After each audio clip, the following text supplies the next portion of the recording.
ಹೊಳೆಯುವ ಚರ್ಮವು ಎಲ್ಲರ ಕಣ್ಣು ತನ್ನತ್ತ ಸೆಳೆಯುವಂತೆ ಮಾಡುತ್ತದೆ. ಒಂದೊಂದು ಚರ್ಮಕ್ಕೆ ಒಂದೊಂದು ರೀತಿಯ ಆರೈಕೆಯಿಂದ ಮಾತ್ರ ಹೊಳೆಯುವ ತ್ವಚೆಯನ್ನು ಪಡೆಯಬಹುದು.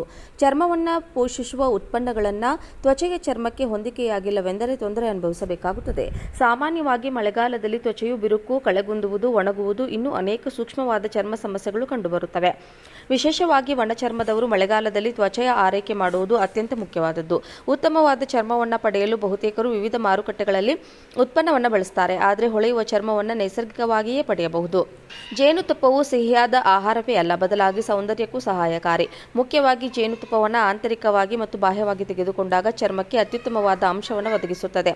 ಶುಷ್ಕ ಚರ್ಮವನ್ನು ಹೊಂದಿರುವವರು ತ್ವಚೆಯನ್ನು ಜೇನುತುಪ್ಪದಿಂದ ಮಸಾಜ್ ಮಾಡಿ ಹೀಗೆ ಮಾಡಿದ್ರೆ ನಂತರ 10 ನಿಮಿಷಗಳ ಕಾಲ ಹಾಗೆಯೇ ಬಿಟ್ಟು ಮತ್ತೆ ತ್ವಚೆಯನ್ನು ತೊಳೆಯಿರಿ. ಹೀಗೆ ವಾರಕ್ಕೊಮ್ಮೆ ಮಾಡೋದ್ರಿಂದ ನಿಮ್ಮ ಒಣ ಚರ್ಮವು ಮೃದುವಾಗುವುದಲ್ಲದೆ ಹೊಳೆಯುವುದನ್ನು ನೀವು ಗಮನಿಸಬಹುದು.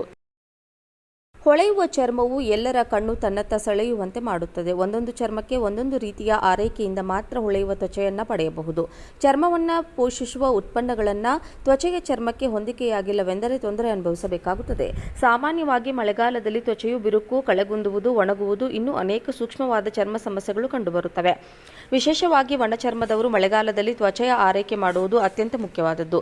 ಉತ್ತಮವಾದ ಚರ್ಮವನ್ನು ಪಡೆಯಲು ಬಹುತೇಕರು ವಿವಿಧ ಮಾರುಕಟ್ಟೆಗಳಲ್ಲಿ ಉತ್ಪನ್ನವನ್ನು ಬಳಸುತ್ತಾರೆ, ಆದರೆ ಹೊಳೆಯುವ ಚರ್ಮವನ್ನು ನೈಸರ್ಗಿಕವಾಗಿಯೇ ಪಡೆಯಬಹುದು. ಜೇನುತುಪ್ಪವು ಸಿಹಿಯಾದ ಆಹಾರವೇ ಅಲ್ಲ, ಬದಲಾಗಿ ಸೌಂದರ್ಯಕ್ಕೂ ಸಹಾಯಕಾರಿ. ಮುಖ್ಯವಾಗಿ ಜೇನುತುಪ್ಪವನ್ನು ಆಂತರಿಕವಾಗಿ ಮತ್ತು ಬಾಹ್ಯವಾಗಿ ತೆಗೆದುಕೊಂಡಾಗ ಚರ್ಮಕ್ಕೆ ಅತ್ಯುತ್ತಮವಾದ ಅಂಶವನ್ನು ಒದಗಿಸುತ್ತದೆ.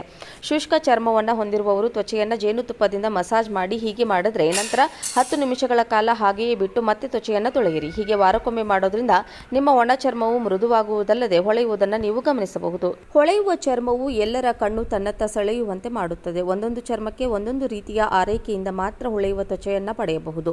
ಚರ್ಮವನ್ನು ಪೋಷಿಸುವ ಉತ್ಪನ್ನಗಳನ್ನು ತ್ವಚೆಯ ಚರ್ಮಕ್ಕೆ ಹೊಂದಿಕೆಯಾಗಿಲ್ಲವೆಂದರೆ ತೊಂದರೆ ಅನುಭವಿಸಬೇಕಾಗುತ್ತದೆ.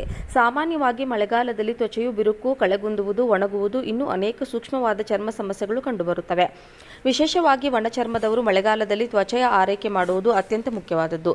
ಉತ್ತಮವಾದ ಚರ್ಮವನ್ನು ಪಡೆಯಲು ಬಹುತೇಕರು ವಿವಿಧ ಮಾರುಕಟ್ಟೆಗಳಲ್ಲಿ ಉತ್ಪನ್ನವನ್ನು ಬಳಸುತ್ತಾರೆ, ಆದರೆ ಹೊಳೆಯುವ ಚರ್ಮವನ್ನು ನೈಸರ್ಗಿಕವಾಗಿಯೇ ಪಡೆಯಬಹುದು. ಜೇನುತುಪ್ಪವು ಸಿಹಿಯಾದ ಆಹಾರವೇ ಅಲ್ಲ, ಬದಲಾಗಿ ಸೌಂದರ್ಯಕ್ಕೂ ಸಹಾಯಕಾರಿ. ಮುಖ್ಯವಾಗಿ ಜೇನುತುಪ್ಪವನ್ನು ಆಂತರಿಕವಾಗಿ ಮತ್ತು ಬಾಹ್ಯವಾಗಿ ತೆಗೆದುಕೊಂಡಾಗ ಚರ್ಮಕ್ಕೆ ಅತ್ಯುತ್ತಮವಾದ ಅಂಶವನ್ನು ಒದಗಿಸುತ್ತದೆ. ಶುಷ್ಕ ಚರ್ಮವನ್ನು ಹೊಂದಿರುವವರು ತ್ವಚೆಯನ್ನು ಜೇನುತುಪ್ಪದಿಂದ ಮಸಾಜ್ ಮಾಡಿ ಹೀಗೆ ಮಾಡಿದ್ರೆ ನಂತರ 10 ನಿಮಿಷಗಳ ಕಾಲ ಹಾಗೆಯೇ ಬಿಟ್ಟು ಮತ್ತೆ ತ್ವಚೆಯನ್ನು ತೊಳೆಯಿರಿ. ಹೀಗೆ ವಾರಕ್ಕೊಮ್ಮೆ ಮಾಡೋದ್ರಿಂದ ನಿಮ್ಮ ಒಣ ಚರ್ಮವು ಮೃದುವಾಗುವುದಲ್ಲದೆ ಹೊಳೆಯುವುದನ್ನು ನೀವು ಗಮನಿಸಬಹುದು. ಹೊಳೆಯುವ ಚರ್ಮವು ಎಲ್ಲರ ಕಣ್ಣು ತನ್ನತ್ತ ಸೆಳೆಯುವಂತೆ ಮಾಡುತ್ತದೆ. ಒಂದೊಂದು ಚರ್ಮಕ್ಕೆ ಒಂದೊಂದು ರೀತಿಯ ಆರೈಕೆಯಿಂದ ಮಾತ್ರ ಹೊಳೆಯುವ ತ್ವಚೆಯನ್ನು ಪಡೆಯಬಹುದು. ಚರ್ಮವನ್ನು ಪೋಷಿಸುವ ಉತ್ಪನ್ನಗಳನ್ನು ತ್ವಚೆಯ ಚರ್ಮಕ್ಕೆ ಹೊಂದಿಕೆಯಾಗಿಲ್ಲವೆಂದರೆ ತೊಂದರೆ ಅನುಭವಿಸಬೇಕಾಗುತ್ತದೆ.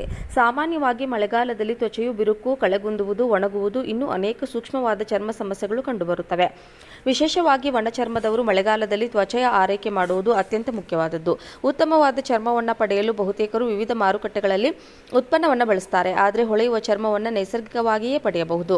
ಜೇನುತುಪ್ಪವು ಸಿಹಿಯಾದ ಆಹಾರವೇ ಅಲ್ಲ, ಬದಲಾಗಿ ಸೌಂದರ್ಯಕ್ಕೂ ಸಹಾಯಕಾರಿ.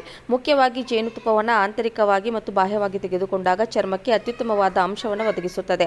ಶುಷ್ಕ ಚರ್ಮವನ್ನು ಹೊಂದಿರುವವರು ತ್ವಚೆಯನ್ನು ಜೇನುತುಪ್ಪದಿಂದ ಮಸಾಜ್ ಮಾಡಿ ಹೀಗೆ ಮಾಡಿದ್ರೆ ನಂತರ 10 ನಿಮಿಷಗಳ ಕಾಲ ಹಾಗೆಯೇ ಬಿಟ್ಟು ಮತ್ತೆ ತ್ವಚೆಯನ್ನು ತೊಳೆಯಿರಿ. ಹೀಗೆ ವಾರಕ್ಕೊಮ್ಮೆ ಮಾಡೋದ್ರಿಂದ ನಿಮ್ಮ ಒಣ ಚರ್ಮವು ಮೃದುವಾಗುವುದಲ್ಲದೆ ಹೊಳೆಯುವುದನ್ನು ನೀವು ಗಮನಿಸಬಹುದು.